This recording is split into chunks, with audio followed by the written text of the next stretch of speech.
Hi everyone, welcome to the First Time Homebuyers presentation. This is me. My name is Catherine.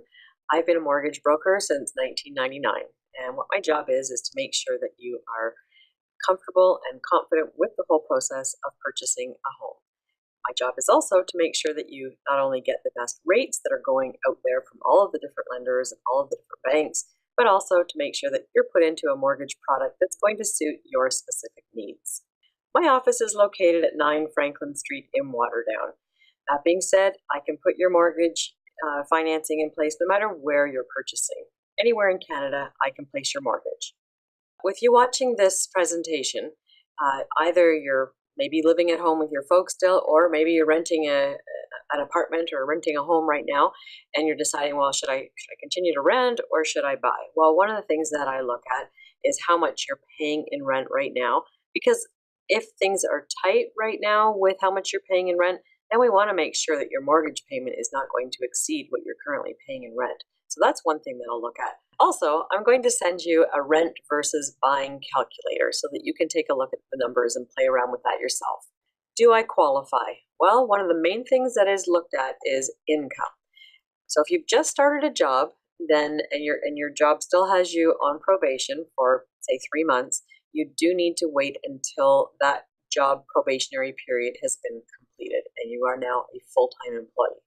So as long as you're a full-time employee, then income is looked at in a few different ways. If you're a salaried employee, then it would be the salaried income that I would be using. If you are an hourly employee, then it would be the number of hours that you work per week. So sometimes it's 37 and a half, sometimes it's 40, sometimes it's 42 or 44. I would look at that times the number of hours that, times your hourly rate of pay. And if you do get any overtime income or any bonus income, then you have to have been receiving that for a minimum of 2 years. And then I would use a 2-year average of your income. If you're a 100% commissioned employee, I need a 2-year average. If you are a self-employed person, I need you to have been self-employed for 2 years. If you're base plus commission, well then again, it would more than likely be a 2-year average, or I would just be looking at the salaried income. So when it comes to income, there's quite a few questions that I ask, but basically we're going to get proof of your income to make sure that there's no hiccups along the way. Credit. Credit is the other really important thing to be able to get qualified for mortgage financing. What we do is during the pre-approval process, I pull your credit bureau with Equifax, and I'd be more than happy to talk to you in detail about your credit bureau and your credit score. So your credit score does have to be above 600 to 620 to 630, somewhere in there, and it varies depending on lenders. Ideally, we'd like to see that you don't have any collections, and we ideally would like to see that you pay your bills on time and consistently. Now, that being said, there's a lot of people out there that have had trouble with their credit at one time or another. It's great to get fully pre-approved so that we can take a look at what your credit situation is and make sure that that's not going to be any kind of a stumbling block for you. And I'll then be able to also tell you how you can correct any potential credit issues that you may have. So when it comes to credit, not only are we looking to make sure that you're paying your bills on time consistently and that you don't have any collections, but we're also making sure that the amount of liabilities that you have, so the debt that you owe, that is taken into consideration for the qualifying process.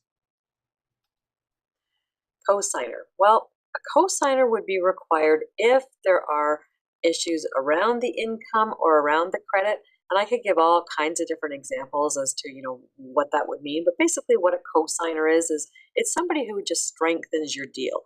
So let's say your ratios, which we're going to get into in a minute, are a little bit high for the price range that you want to purchase in. Then we'd see whether a family member could cosign. And when it comes to cosigning, I basically would do a full application on that person as well, add them into your mortgage application, and make sure that they qualify along with you. Now, a cosigner does not have to stay on the mortgage for the entire term.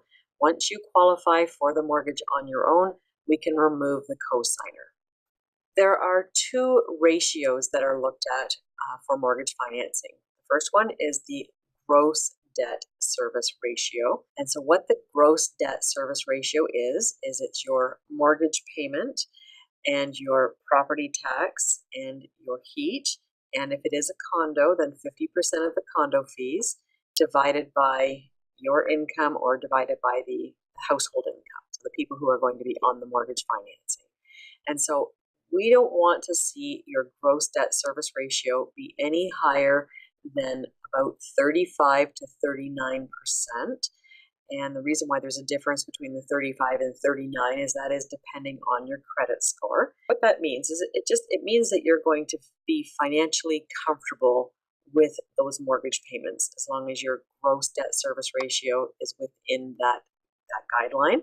And then your total debt service ratio is everything that I just said. So your mortgage payment, your property tax, your heat, and 50% of the condo fees, and as well as any other expenses that you're carrying. So if you have a car loan or you have a car lease or you have an unsecured line of credit or you have credit cards that are not paid off on a monthly basis, then the balances and the payments are included in your total debt service ratio.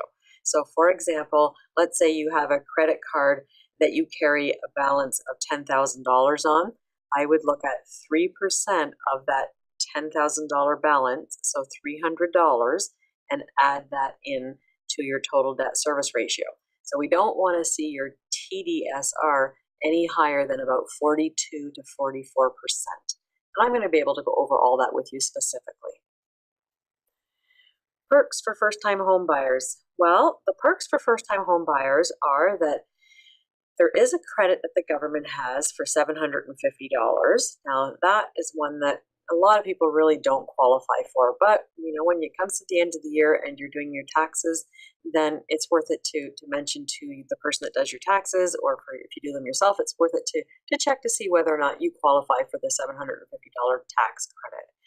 The other thing is that if you have RRSPs, then as a first-time home buyer, you're able to take $25,000 out of your RSPs.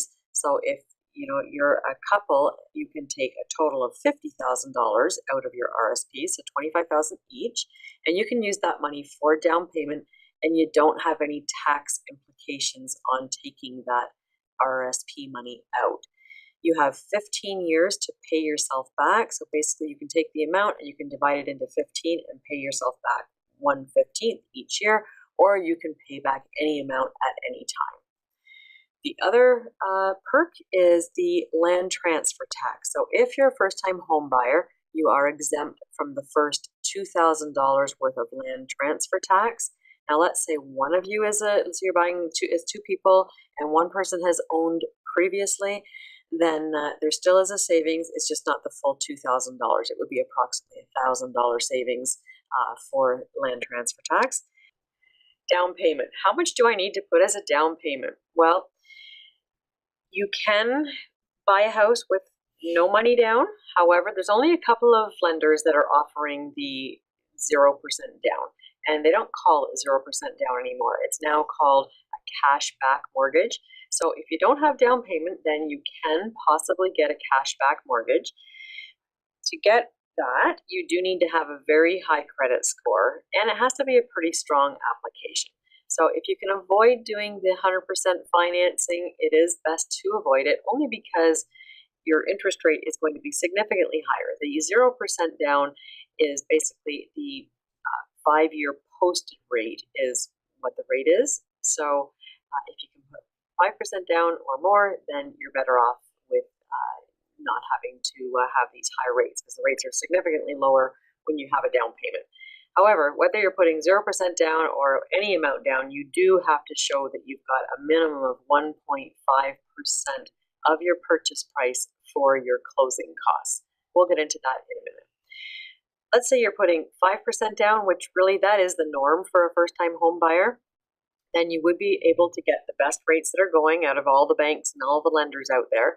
Now, anything less than 20% down, so if you're putting 5, 10, 15% or anything in between, then the mortgage has to be insured through Canada Mortgage and Housing Corporation, through which is also called CMHC, through Canada Guarantee, through Genworth Financial. Those are the 3 insurers in Canada.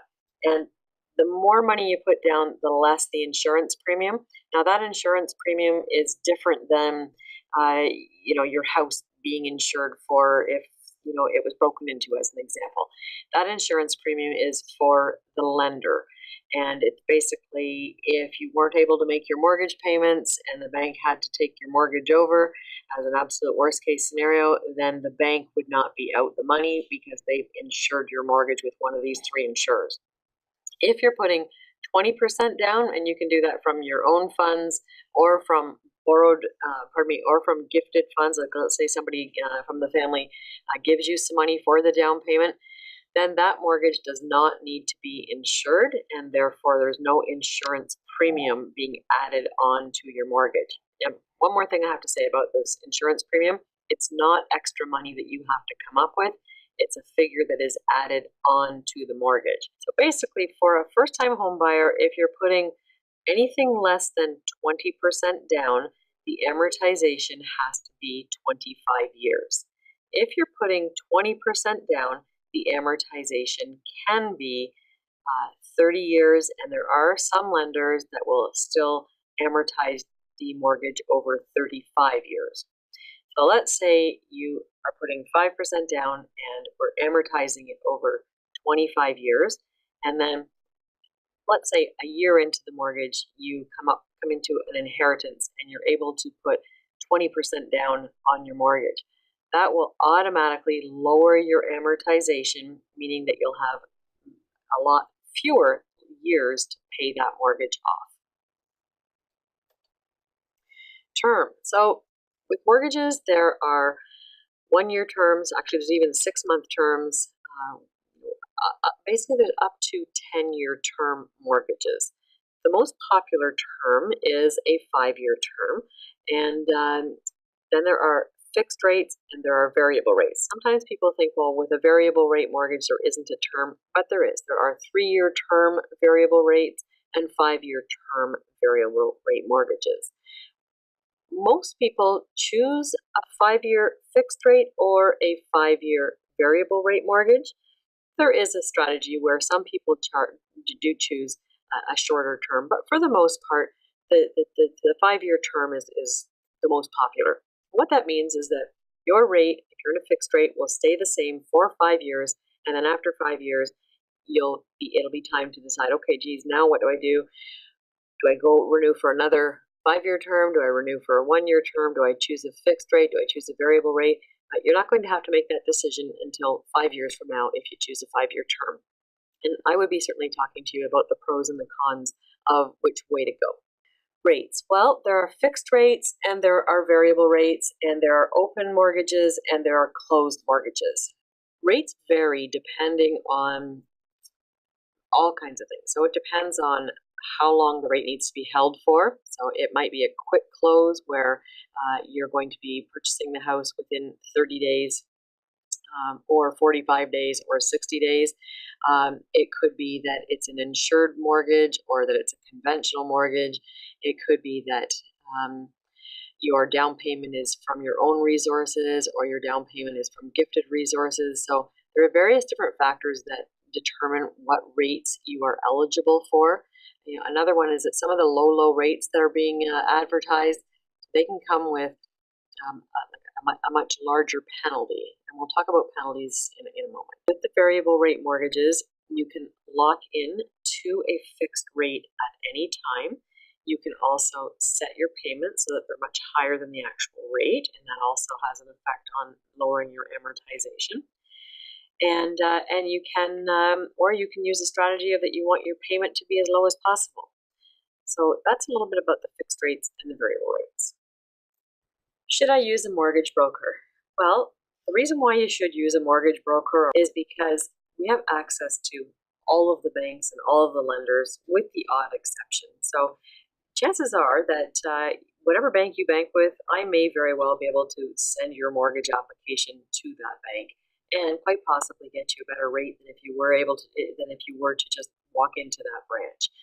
The other thing is that that's all I do is mortgage financing. So I'm typically, for a mortgage broker, mortgage agent, all they do is mortgage financing. So it's a specialty. Just like you specialize in what you do at your job, I specialize in mortgage financing. The other thing is that the cost, there is no cost to you. It's a free service. And what I mean by that is that as long as you qualify for a lending, so if I were to put your mortgage through any of the many banks or any of the many lenders, as opposed to the subprime lending, which would be typically because of credit concerns.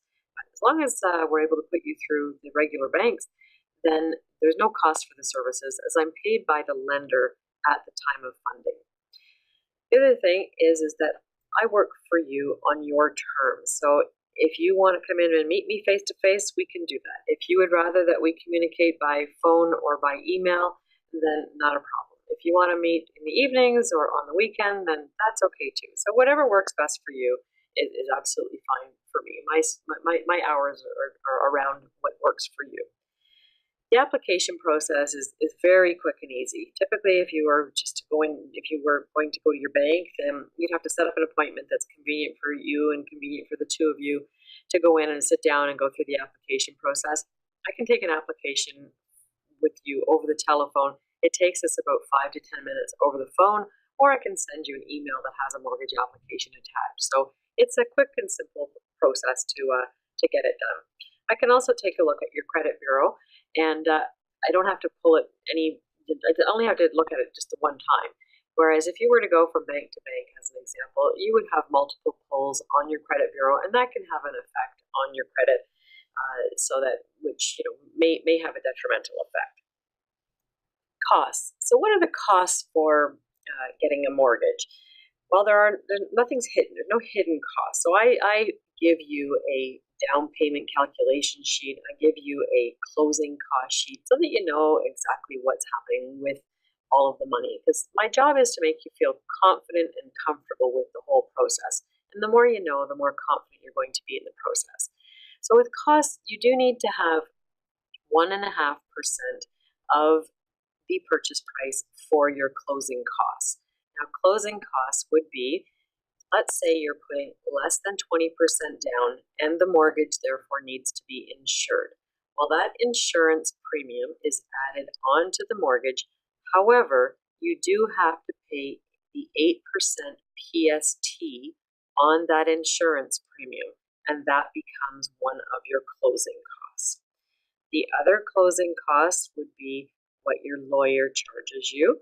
And if you're buying for the first time, it's just a one-sided transaction, so you're just purchasing. So typically the lawyer is going to be about $1,500, between say $1,300 and $1,500 right now, and that is for their legal fees and their disbursements. Now, part of their disbursements is what's called land title insurance, and land title insurance is a type of insurance that basically protects you from various things to do with the title of your property. So in the lawyer's costs and the disbursements, land title insurance is part of that. The other cost would be land transfer tax. Now, as a first-time home buyer, you are exempt, as I mentioned, for the first $2,000 of land transfer tax.